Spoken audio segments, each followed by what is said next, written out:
건강한 하루를 위한 필수 루틴 데일리 건강 시작하겠습니다. 내 아이의 키에 대해서 관심을 갖지 않는 부모는 아마도 없을 것 같습니다. 만약에 내 아이가 또래보다 작거나 한창 성장해야 하는 시기에 그 성장 속도가 더디다면 부모뿐만 아니라 내 아이도 받는 스트레스가 만만치가 않을 텐데요. 자, 오늘은 이와 관련해서 아이들 성장 치료 이야기 나누고 가도록 하죠. 자, 침구의학과 전문의 한의사 김경민 원장과 함께 하겠습니다. 안녕하세요. 안녕하세요. 침구의학과 전문의 김경민입니다. 네, 반갑습니다. 자, 사실 체격 자체가 왜소하면 자신감도 떨어질 뿐만 아니고 이것저것 좀 걱정거리가 많아질 것도 같은데 성장 장애가 단순히 키가 작은 걸 의미하는 게 아니라면서요? 네, 성장 부진은 아기나 소아가 예상대로 성장하지 않거나 체중이 증가하지 않는 것을 말합니다. 저신장증은 300분일수 미만으로 다른 사람들에 비해 단순히 키가 작다는 것을 의미하고 대부분은 질병 없이 키가 작은 특발성 저신장증에 속합니다. 그러나 성장 장애는 성장 속도가 연령, 성별 대비 낮거나 성장 곡선상 키 100분일수 곡선을 2개 이상 가로질러 하향하는 경우를 말하고 좋은 예후를 위해 적극적인 진찰 및 치료가 필요합니다. 한의학에서는 예로부터 성장 부진 및 성장 장애에 해당하는 병명을 오연, 오지, 오경, 감증이라고 하여 치료해 왔습니다. 그러니까 단순히 키만 작은 건 저신장증이군요. 그리고 키뿐만 아니고 체중까지 성장과 관련된 모든 부분의 성장이 부진하다면 그게 바로 성장 장애에 속한다는 말씀이셨습니다. 근데 사실 개인마다 성장 속도가 좀 다른데 어떤 경우에 성장 부진이나 장애를 좀 의심할 수 있겠습니까? 네, 몇 가지로 정리해 보겠습니다. 첫 번째, 같은 생년월일의 아이 중에서 키와 체중이 하위 3% 이내에 속한다. 두 번째, 1년에 4cm 이하로 자란다. 키와 체중 100분위수가 지속적으로 내려간다. 세 번째, 같은 또래에 비해 10cm 이상 작다. 그리고 10살 이하의 경우에는 5cm 이상 작다. 네 번째, 고려연령 측정 시 실제 연령 대비 고려연령이 2년 이상 어리다. 다섯 번째, 성장 호르몬 검사에서 정상 수치 이하이다. 이렇게 5가지로 성장 부진을 진단할 수 있습니다. 그러니까 통계적으로 본 어떤 수치라든지 검사를 통해서 진단이 가능하다라는 말씀이셨고, 사실 예전에는 자녀들 키, 체중 이런 체격 자체를 부모 영향을 많이 받는다고 했거든요. 유전적인 면이 크다라고 얘기들을 했는데 아이들 성장은 정말로 실제로 부모 영향을 얼마나 받는지 좀 궁금합니다. 당연히 아이가 얼굴이 부모님을 닮듯이 키 또한 부모님의 유전 영향이 제일 크죠. 그런데 부모님뿐만 아니라 할아버지 할머니의 영향을 받기도 하고요. 우리나라 키 작은 아이들의 70% 정도는 유전 영향이라고 봐야겠죠. 하지만 나머지 30%도 절대 무시할 수치가 아닙니다. 이 30%의 수치로 인해서 최종 키에서 5cm 이상이 더 크고 덜 클 수가 있으니까요. 부모 영향을 그럼에도 70% 정도는 받는 거네요? 맞습니다. 네, 정말 30%도 무시할 수치는 아니지만 유전적인 영향 70%가 너무 커서 이 질문 좀 드려야 될 것 같습니다. 부모의 키가 자녀에게 미치는 영향이 어느 정도나 될까요? 앞서 말씀드린 것처럼 70% 정도 된다고 볼 수 있고요. 대부분은 남자아이의 경우 엄마 키에 13cm를 더한 것과 아빠 키 사이, 여자아이의 경우 아빠 키에 13cm를 뺀 것과 엄마 키 사이로 최종 신장 범위를 예측합니다. 아빠의 키를 더 닮았다면 아빠 키 쪽에 더 가깝게, 엄마의 키를 더 닮았다면 엄마 키 쪽에 더 가깝게 최종 결과가 나오겠죠. 물론 여기에 후천적인 영향이 더해져서 최종 키가 결정이 됩니다. 사실 유전적인 부분이 70%나 해당이 된다고 말씀을 하셨지만 이거는 우리가 어떻게 노력한다고 될 수 있는 부분이 아닌 것 같습니다. 그래서 우리가 집중해야 하는 부분은 나머지 30%. 자, 나머지 30%를 결정짓는 성장 부진, 그 원인에 대해서 어떤 것들이 있는지 좀 자세히 살펴봐야 될 것 같아요. 키워드와 함께 살펴보겠습니다. 첫 번째 키워드, 자궁 내 환경입니다. 자궁 내 환경도 영향을 줍니까? 임신 중에 자궁 내 환경에 문제가 있었던 경우가 있는데요. 엄마가 임신 중에 태아에게 영양 공급이 원활하지 못했다면 아이가 커서도 키가 작은 경우가 많습니다. 임신 중에 산모가 영양 결핍 상태였거나 과도하게 약물을 복용했거나 흡연이나 음주를 하는 경우에도 아이의 최종 예상 키에 영향을 줄 수 있습니다. 그리고 선천적 염색체 이상이 있는 경우도 있는데요. 터너 증후군이나 다운 증후군 같은 선천적인 염색체 이상으로 성장 장애가 오는 경우가 있습니다.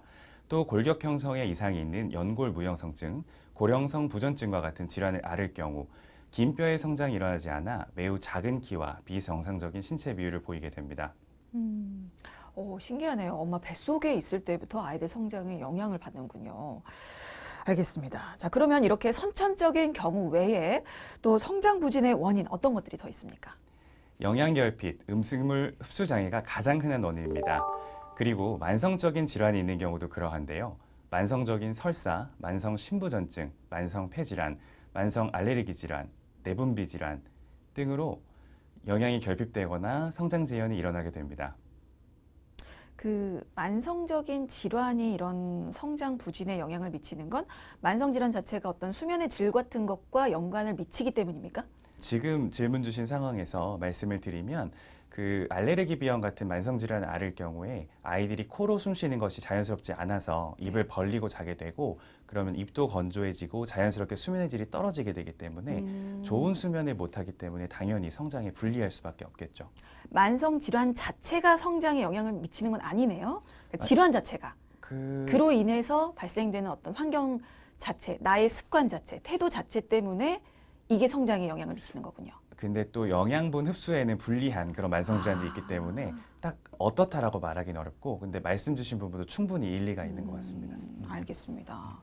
근데 이제 선천적으로 병을 가지고 있다라고 하면 이게 성장이 당연히 부진해지는 거 아닌가라는 생각이 들기는 하는데 네. 근본적으로 병을 치료하는 것 밖에는 뭐 방법이 없습니까?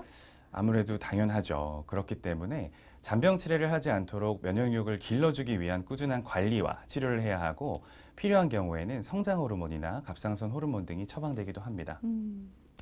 알겠습니다. 자, 소아 성장 부진의 원인에 대해서 지금 먼저 살펴보고 있는데요. 사실 예전만큼은 아닌데 지금도 그야말로 정말 못 먹어서 성장이 부진한 아이들이 있나요? 네, 영양 결핍이 있는 경우가 있습니다. 한의학에서는 소화기계 허약아로 정의하는데요. 식욕 부진으로 섭취량이 부족한 경우나 편식이 심한 경우 혹은 만성적인 소화불량이나 설사가 잦아서 흡수량이 부족한 경우 불균형한 식단으로 특정 영양소 결핍이 있는 경우가 그렇다고 볼 수 있겠습니다. 성장기에 필요한 단백질, 탄수화물, 지방, 칼슘, 비타민과 각종 무기질들이 충분히 공급되기 위해서 균형 잡힌 식단에 신경을 써야 할 것으로 보입니다. 그럼 반대의 상황은 어떻습니까? 그러니까 너무 많이 먹어서 비만이 왔을 경우 사실 잘 먹으면 이게 성장에 좋은 거 아닌가라는 생각도 드는데요. 뭐든지 지나치면 당연히 좋지 않겠죠. 비만으로 인한 경우도 소화성장 부진이 올 수 있습니다. 소화비만이 점점 증가하는 추세인데요. 소화가 비만할 경우 성장 호르몬이 키 성장과 지방 대사에 나뉘어서 소비가 되어야 되기 때문에 성장을 방해하게 됩니다. 또한 과한 체지방량은 성조숙증의 주요한 원인입니다. 성조숙증으로 인해서 최종 신장에 악영향을 끼칠 수도 있습니다. 잘 먹는 건 좋지만 너무 많이 먹어서 비만이 되는 건 안 된다, 안 좋다라는 말씀이신 것 같은데 사실 저 어릴 때만 해도 그런 말 정말 많이 들었거든요. 먹는 거 다 키로 간다. 살로 가도 나중에 다 키로 가. 그러니까 잘 먹어라. 라는 말을 정말 많이 들었는데 요즘에는 이 말 자체가 그러면 옳지 않은 말입니까? 어떻습니까? 아이의 키가 성장을 하려면 당연히 충분한 영양 섭취나 균형 있는 영양이 필요한데요. 하지만 과도한 영양이나 지나친 비만, 영양 불균형은 오히려 성장을 저해할 수가 있습니다. 성조숙증으로 인해서 최종 신장이 작아지고 성장이 멈추는 시기도 빨라지는 원인이 될 수가 있습니다. 요새같이 영양이 풍족한 시대에서는 키 100분위와 체중 100분위의 간격이 너무 멀어져서는 안 됩니다. 네. 자, 여기서 오해하지 않으셔야 합니다. 잘 먹는 건 중요하지만 비만이 될 정도로 과도하게 많이 먹는 건 안 좋다라는 말씀이십니다. 알겠습니다. 그리고 환경적인 영향으로도 사실 성장 부진이 올 수 있는 거죠. 요즘에 학업적으로 너무 자는 시간도 들쭉날쭉하고 너무 늦게 자는 아이들도 많고 뛰어놀지도 못하잖아요. 그런 것들도 다 영향을 미치는 거죠. 맞습니다. 일단 수면 부족으로 인한 경우가 있는데요. 성장 호르몬이 하루에 가장 많이 분비되는 시간은 밤 10시에서 새벽 2시까지로 알려져 있었습니다. 요새는 특정 시간보다는 규칙적인 야간 수면에 성장 호르몬이 가장 잘 분비되는 것으로 알려져 있습니다. 수면 후 1시간 30분 정도 이후에 성장 호르몬이 가장 잘 분비되는데 낮잠을 자는 동안에는 성장 호르몬 분비가 밤중 수면 시간처럼 되지는 않는데요. 성장 호르몬의 75% 정도가 야간에 분비되는 만큼 밤에 숙면을 취해주는 것이 키 성장에 좋은 영향을 줍니다. 요새 아이들이 스마트폰 사용이 늘면서 절대적인 수면 시간도 부족해지고 수면의 질도 많이 저하되기 때문에 부모님의 많은 관심이 필요합니다. 또 운동 부족으로 인한 경우도 있습니다. 성장이라고 하는 것은 성장판에서 뼈의 굵기와 길이 성장이 일어나야 되는데 운동 부족이 심하면 성장판 자극이 부족해지고 성장 속도가 더뎌지게 되어 근육과 뼈의 발달에 좋지 않은 영향을 미칩니다. 또한 스트레스로 인한 경우도 있습니다. 가정 불화나 학업, 친구 관계 등에서 스트레스를 받게 되면 성장 호르몬의 분비량이 감소하게 되고 또한 사춘기가 빨라지는 경향이 있어서 최종 성인 키에 나쁜 영향을 준다고 합니다. 성장에 영향을 안 미치는 게 없네요. 뭐 먹고 자고 놀고 아이들이 하는 모든 행동 자체가 성장에 영향을 미치는 것 같은데 그 앞서서 성저숙증이 와도 성장이 더뎌진다고 말씀을 하셨잖아요. 어떤 영향들이 그 관계가 있습니까? 성저숙증이 성장 발육 부진의 원인 중 한 가지라고 볼 수가 있는데요. 흔히 성장 발육 부진이라면 아이가 매년 남들보다 적게 자라서 최종적으로 키가 작은 것을 얘기합니다. 성조숙증이라고 하면 남들보다 일찍 크고 일찍 멈춰서 중간에는 남들보다 작지가 않고 오히려 큰 경우가 많지만 성장이 일찍 멈춰버려서 최종 키는 작은 경우가 많습니다. 네, 자, 두 번째 키워드 바로 확인합니다. 연령대별 성장 과정. 사실 우리가 지금 알아보고 있는 게 연령대별로 정상적인 성장을 하지 못하는 그 부진에 대해서 살펴보고 있기 때문에 그러면 연령대별로 정상적으로 바르게 성장하는 건 어떤 건지도 살펴볼 필요가 있을 것 같아요. 네, 아이의 키 성장 정도는 매년 규칙적으로 자라는 것은 아닙니다. 키가 가장 많이 자라는 시기는 엄마 뱃속에서입니다. 엄마의 뱃속에서 10개월 동안 급격히 자라서 출생 시 3.2에서 3.4kg, 키는 51cm 정도로 태어나고요. 태어나서 2년 정도는 1차 급성장기로 매년 20cm 정도씩 자라고 2세부터 만 7세 정도까지는 6에서 8cm 정도씩 자랍니다. 만 7세부터 사춘기 직전까지는 매년 5에서 6cm 정도씩 자라고 사춘기에 들어서면 2차 급성장기가 나타나 평균 2년 내외로 8에서 10cm 정도씩 자라며 성호르몬이 분비되고 성장판이 좁아지기 시작하면 1년간 3에서 4cm, 1에서 2cm씩 자라며 최종 키에 이르게 됩니다. 저는 사춘기 때 가장 많이 자라는 줄 알았는데 아니네요, 정말. 엄마 뱃속에서 제일 많이 자라는군요. 오, 신기합니다.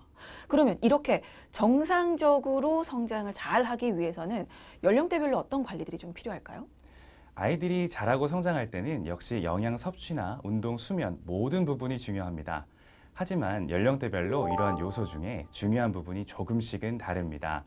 출생 전 엄마 뱃속에 있을 때는 당연히 산모의 충분한 영양 섭취와 정신적인 안정이 무엇보다 필요합니다. 임신 중에 영양 섭취를 제대로 못하거나 정신적인 스트레스를 받는 경우가 많은데요. 이러한 경우 평균 체중이나 신장에 못 미치는 아이가 태어날 수도 있습니다. 또한 출생 이후 만 7세 정도까지는 위의 요소 중에서 영양 섭취가 가장 중요하고요. 사춘기에는 적절한 운동이 다른 요소보다 더 중요하다고 볼 수 있습니다.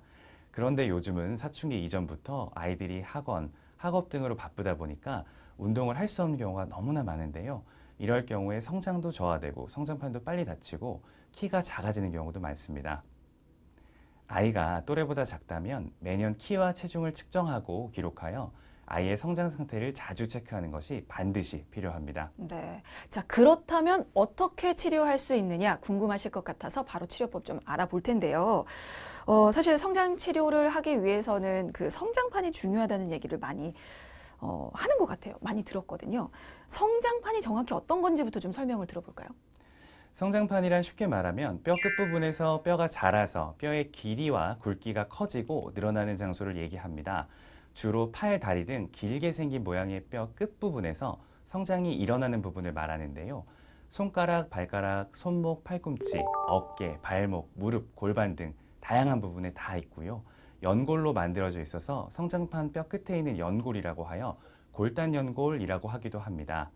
사춘기 때는 성호르몬 분비가 활성화되면서 성장호르몬과 함께 성호르몬이 아이의 키를 키워줍니다.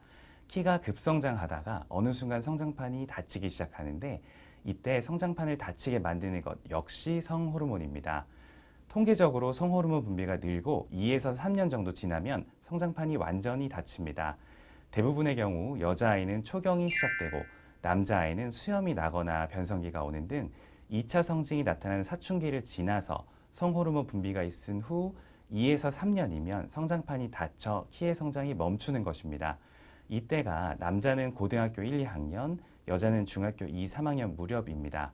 그러나 진료를 보다 보면 2차 급성장기가 찾아오는 연령이 점점 빨라지는 것을 느낄 수 있습니다.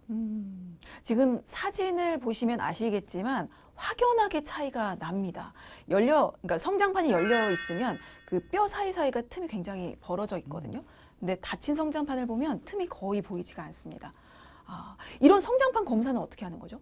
성장판 검사는 일반적으로는 뼈 사진, 즉 엑스레이를 통해서 보게 되는데요. 일반적으로는 왼쪽 손을 찍어서 많이 봅니다. 앞서 설명한 성장판이 있는 장소인 손가락, 발가락, 손목, 발목, 무릎, 팔꿈치 어느 부위를 검사해도 성장판을 볼 수 있지만 상체 한 곳과 하체 한 곳, 손과 무릎을 같이 검사하는 것이 가장 좋고 정확하게 볼 수 있습니다. 요새는 초음파를 통해서 성장판을 직접 눈으로 보며 이미 뼈가 된 부분과 앞으로 뼈가 될 부분의 비율을 가지고 고연령과 최종 신장을 예측하는 검사도 많이 도입되고 있습니다. 고연령은 6개월에서 1년 정도의 오차가 늘 있을 수 있으니까 참고하셔서 진료를 받으셔야 합니다. 골 연령도 참 많이 들은 단어인데요. 이건 어떤 겁니까? 사람에게는 만 몇 세 몇 개월 같은 달력상 나이가 있지만 뼈의 나이는 달력상 나이와는 조금 다릅니다. 고연령은 엑스레이, 초음파 검사를 통해서 정상 나이 기준과 비교를 통해 뼈의 성숙도와 발육 정도를 연령으로 표현합니다. 달력상으로 같은 10살이라도 외모도 어려 보이고 고연령도 8살인 아이가 있고 외모가 조숙해 보이며 고연령이 12살인 아이도 있습니다. 전자의 경우는 실제 나이에 비해 육체적으로 어려서 사춘기도 늦고 키도 늦게까지 커서 현재는 작아도 나중에 크는 경우에 해당될 수 있고요. 후자의 경우는 나이에 비해 육체적으로 조숙해서 사춘기가 빨리 오고 키도 일찍 멈춰서 현재는 커도 나중엔 작아질 가능성이 높겠죠. 치료법 바로 여쭤볼게요. 한의학적인 방법으로는 이 성장 부진, 성장 장애 어떻게 치료를 하십니까? 한의학에선 성장 발육이 부진한 원인과 체질 등에 따라서 다양한 치료법을 사용하는데요. 침, 뜸, 부항, 약침, 추나치료, 한약치료 등이 통합적으로 적용될 수 있습니다. 첫 번째로 약물요법을 볼 수 있는데요. 뼈를 강화하고 머리를 맑게 하며 혈액순환을 원활하게 해서 성장 발육에 도움이 되는 한약을 조제합니다. 예를 들어 만성적으로 소화 흡수 기능이 약한 아이라면 소화 기능을 강화하는 약제를 사용하고 여기에 또 치료 목적에 따라서 각기 다른 약제를 가감합니다. 한편으로 비만한 아이라면 신진대사를 활성화하면서 심폐기능을 보강하는 약제 위주로 처방하게 됩니다. 다음으로는 침이나 뜸, 약침요법을 들 수 있는데요. 성장판을 자극해서 왕성한 성장을 유도해주고 소화기능, 면역기능이 약해 발육이 부진한 경우라면 해당 기능을 강화하는 혈유에 시술하여 좋은 효과를 기대할 수 있습니다. 성장판 주위 혈자리에 침, 뜸, 부항, 약침 치료를 통해 성장판에 치료 자극을 전달할 수도 있습니다. 마지막으로 요새 스마트폰의 과도한 사용으로 자세가 좋지 않은 아이들이 정말 많습니다. 자세가 좋지 않아서 생기는 척추 변형, 특히 척추 측만증이나 일자목, 일자허리 같은 경우 추나요법이라는 치료를 통해서 좋은 효과를 기대할 수가 있습니다.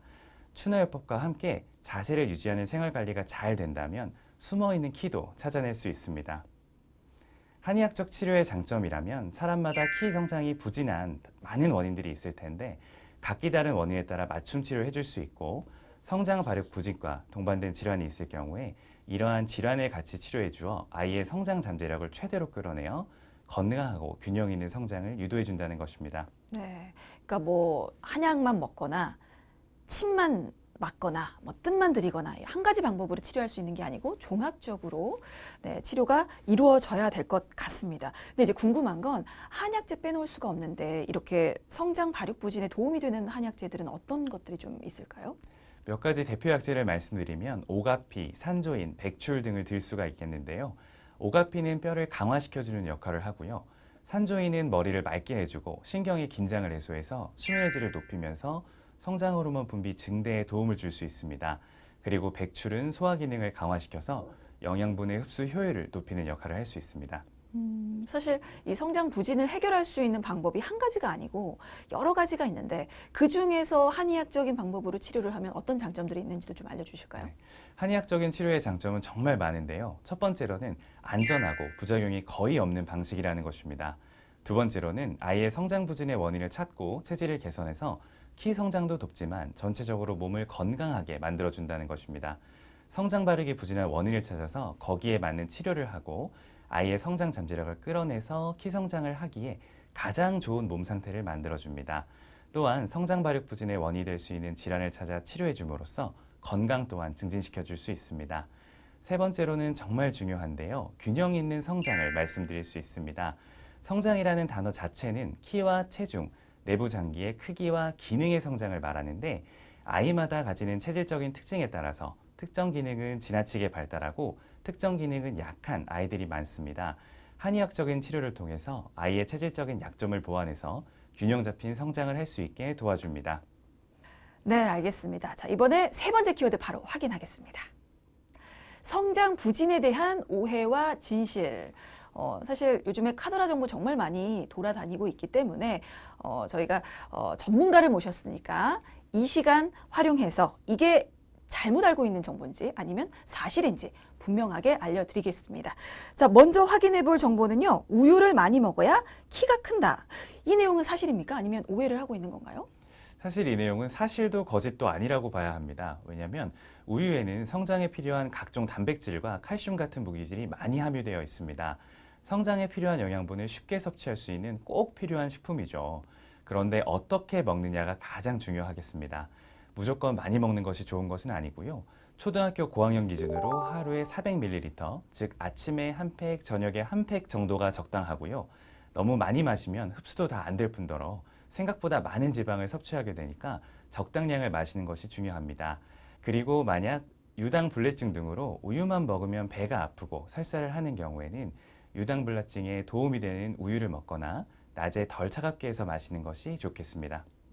그러니까 우유를 많이 먹어서 성장에 도움이 되는 사람도 있는가 하면 아닌 사람도 있습니다. 자, 두 번째 질문입니다. 생리가 시작되면 성장이 멈춘다. 확인해 주시죠.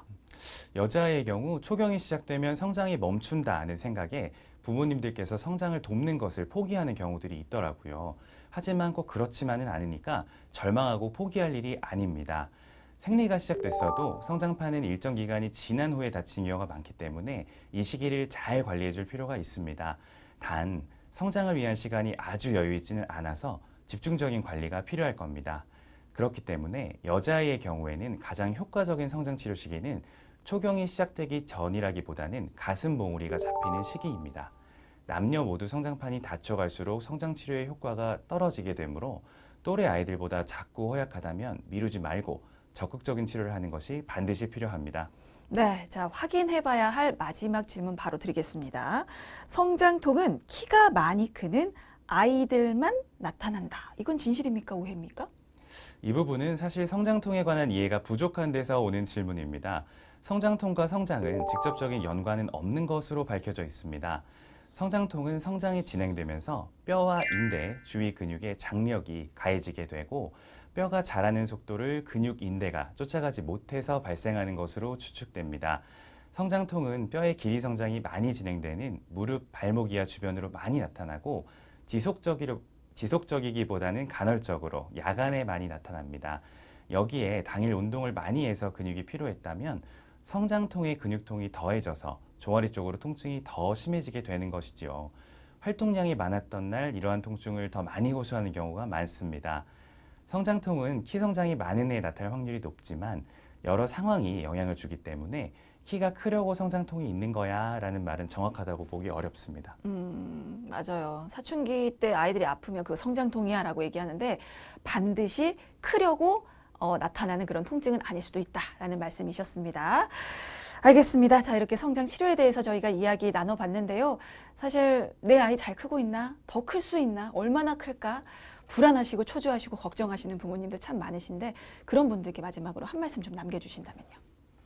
아이의 체중 예측키가 부모님 마음으로는 모두 유전적인 예측 범위보다 크기를 바라실 겁니다. 아이의 성장 잠재력을 최대한 끌어내기 위해서는 잘 먹고 잘 자고 너무 먹지 않고 덜 아프게 키워주시면 됩니다. 그 과정에서 한의학적인 통합치료가 큰 도움이 되어 드릴 겁니다.